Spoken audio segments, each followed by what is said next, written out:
Hi hello నమస్తే and welcome to our channel. ఎన్నికలు అన్నాక ప్రచారాలు కామన్. ఒక పోటీ చేసే అభ్యర్థులతో పాటు వాళ్ళ ఇంటి మహిళలు కూడా ప్రచారాలు చేయటం మనం చూసాం.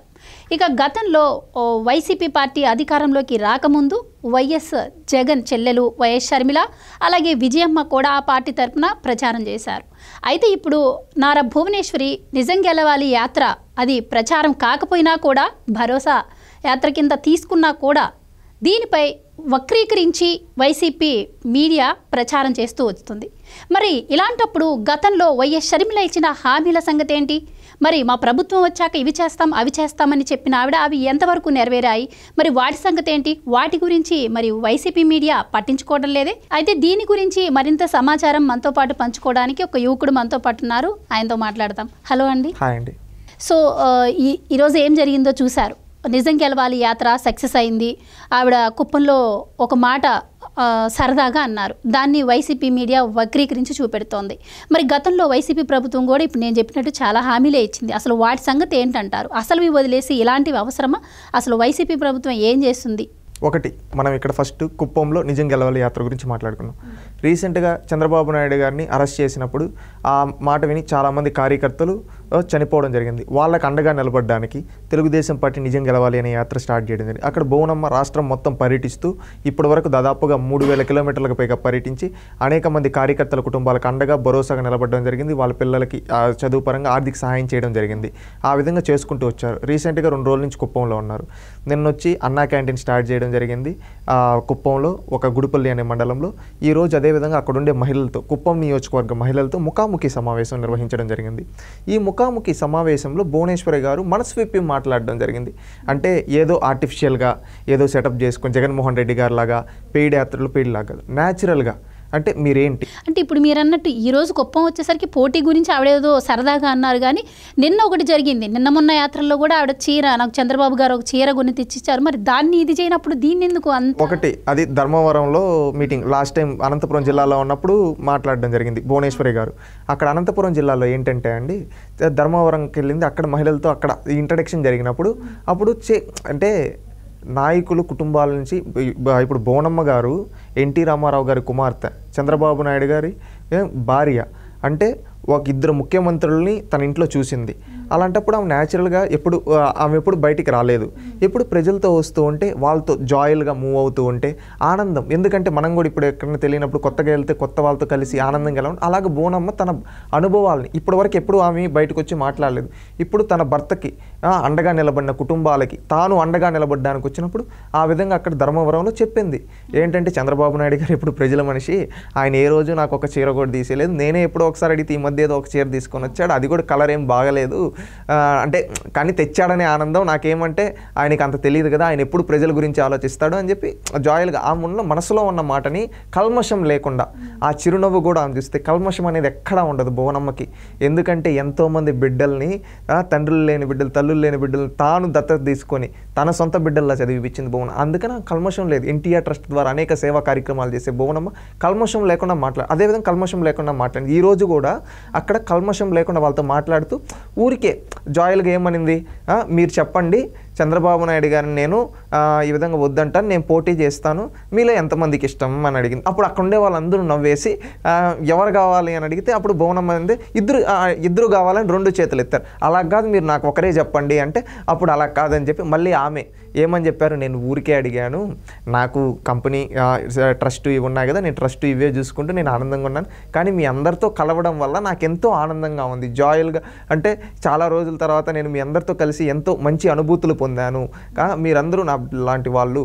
అందుకే చంద్రబాబు నాయుడు గారికి ఆయనకి ఎప్పుడు ప్రజల కోసం, ఆయన నేను కాదు, ఆయన మీకోసం మీ భవిష్యత్ తరాల కోసం ఆయన ఎప్పుడు పనిచేస్తూనే ఉంటాడు. నేనేదో మీతో ఎప్పుడు మనం సీరియస్ ప్రసంగాలు సీరియస్గానే కాదు కదా, నవ్వుతూ ఆనందంగా ఉండాలి, అందుకని నేను ఈ విధంగా మాట్లాడానని చెప్పి చెప్పింది. దాంట్లో తప్పేముంది? అంటే ఇక్కడ కల్మషం లేని మాటలు. అంటే కొంతమంది రాజకీయ నేపథ్యం ఉన్న కుటుంబాల నుంచి వస్తే ప్రజల దగ్గర దూరంగా ఉండడం, దగ్గరికి రాకపోవడం, ఏదో వచ్చినా అప్పుడు వరకు ఉండడం. కానీ భువనమ్మలో అవేవి కనబడటం లేదు. మీరు గమనిస్తే సొంత మనుషులతో మాట్లాడినట్టుగా కల్మషం లేకుండా మాట్లాడుతుంటే అది ఎవరికి రాదు. అది బోనమ్మకు వచ్చిన మంచి గొప్ప లక్షణం. ఎందుకంటే అందరినీ కలగలుపుకొని తాను మాట్లాడడం అనేది నిజంగా అక్కడ ఉండే వాళ్ళకు కూడా ఏమనిపిస్తుంది, ఎన్టీ రామారావు అంత పెద్ద ఆయన కుమార్తె మనతో ఈ విధంగా మన ఒక స్నేహితురాల్లా మాట్లాడింది, మన ఇంట్లో వాళ్ళు మాట్లాడినట్టు మాట్లాడుతుంది, ఎంత గొప్ప అన్నట్టు ఒక అనుభూతి వస్తుంది వాళ్ళకు కూడా జీవితంలో. ఆ విధంగా ఈ విధంగా జరిగిందని నేను భావిస్తూ ఉన్నాను. రైట్. మరి గతంలో వక్రీకరించి చూపెడుతుందో కొన్ని మీడియాలు కావచ్చు, వైసీపీ ప్రభుత్వం కావచ్చు, మరి గతంలో కూడా చాలా హామీలు ఇచ్చారు. వైఎస్ భారతి కూడా ప్రచారం చేసింది, అలాగే వైఎస్ షర్మిల ప్రచారం చేశారు. మరి ఆ హామీలన్నీ ఏమైనట్టు? ఇప్పుడు అన్నీ నెరవేరాయంట. మీరు ఈరోజు అడుగుతూ ఉన్నారు కాబట్టి ఒకటి చెప్తా అండి. షర్మిల గారు పాదయాత్ర చేశారు జగన్మోహన్ రెడ్డి కోసం, విజయం గారు. ఈరోజు వాళ్ళిద్దరిని జగన్మోహన్ రెడ్డి ఎక్కడ కూర్చోబెట్టాడో రాష్ట్ర ప్రజలందరూ చూస్తున్నారు. భారతి గారికి విషయం కొడదాం. భారతి గారు అంటే నాకు చాలా గౌరవం ఉంది. ఆమెది మా తల్లి వయసు ఉంటుంది కాబట్టి నేను తల్లిగా భావించి గౌరవిస్తాం భారతి గారిని. కానీ భారతి గారు విషయంలో ఒకటి గుర్తుపెట్టుకోండి, ప్రచారం చేశారు 2019 ఎన్నికల్లో. అప్పుడు ఆమె ఐ థింక్ జమ్మలమడుగు అభ్యర్థి పక్కన సుధీర్ రెడ్డి గారు ఉన్నారు అనుకుంటా. అప్పుడు ప్రచారం చేసేటప్పుడు ఆమె ఒక మాట అన్నారు, జగనన్న ఆడవాళ్ళు పడే కష్టాలు చూశాడు, అందుకని 60 ఏళ్ళకు ఉండే పెన్షన్ 45 ఏళ్ళకే చేస్తాడు, మహిళలందరికీ 45 ఏళ్ళకి పెన్షన్ ఇస్తా అని సాక్షాత్తు ఎవరు భారతి గారు చెప్పారు. అదేవిధంగా ఇంట్లో ఎంతమంది పిల్లలు ఉంటే అంతమంది పిల్లలకి అమ్మ ఒడి ఇస్తామని చెప్పారు. ఇది నేను చెప్పడం కాదు, సాక్షాత్తు భారతి గారు చెప్పింది. ఆ వీడియో సాక్షాత్తు భారతి గారు తన నోటితో చెప్పిన మాట ఒకసారి నేను మీకు వినిపిస్తాను. నేను చెప్పింది వినండి క్లారిటీగా, తర్వాత వీళ్ళు ఎలాంటి వాళ్ళు కూడా నేను చెప్తాను.